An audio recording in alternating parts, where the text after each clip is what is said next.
मो उत्कल विश्वविद्यालय गणित विभाग प्राक्तन प्रोफेसर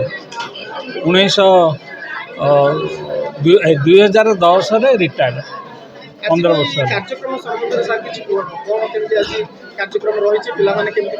हाँ, आज कार्यक्रम आमर उद्देश्य है जे यही कार्यक्रम माध्यम ओडिशार पुरपल्ली रे आमे पिला मानकु ए गणित ओलंपियाड विषय रे भल भावे अनुप्राणित करिबु एवं सेमानंकर गणित प्रति किछि जो स्नेह सेटा डेवलप करिबु एवं ता भितरे एई हमर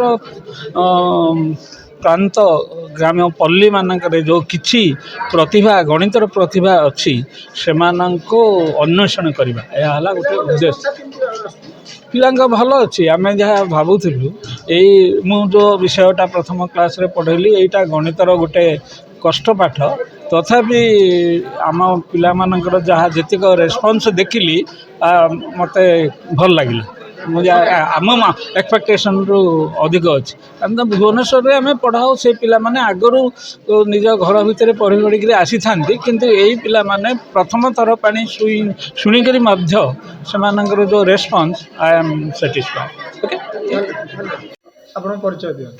मु संजना साई जेनापुर सरकारी उच्च विद्यालय नवम श्रेणी छात्री। आज आम स्कूल में मैथमेटिक्स ट्रेनिंग प्रोग्राम चालू रही अच्छी। यही प्रोग्राम रे अनेक गणित विशेषज्ञ मैंने आसी आम गणित विषय नूतन नूतन प्रकार ट्रिक शिखुचु एवं यह किपरि कार्य लगाइबु ताहा बुझुचु।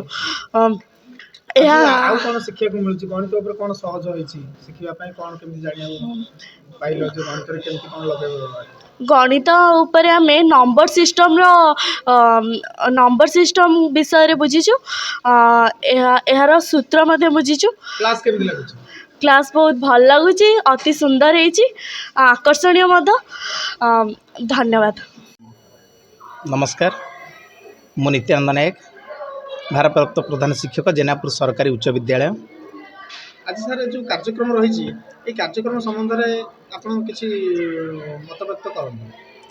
आज जो कार्यक्रम रही गोटे सबुठ बड़ पिलांई शुभंकर खबर जे Indian Institute of Mathematics and application Bhubaneswar तरफ आम विद्यालय रे पिला माने केमिति मैथमेटिक्स प्रति भय शून्य होगी आकृष्ट हेबे एवं मैथमेटिक्स विभिन्न दिग प्रति से माने दृष्टि रखिपारे से उद्देश्य रे यही कर्मशाला आयोजित कराई।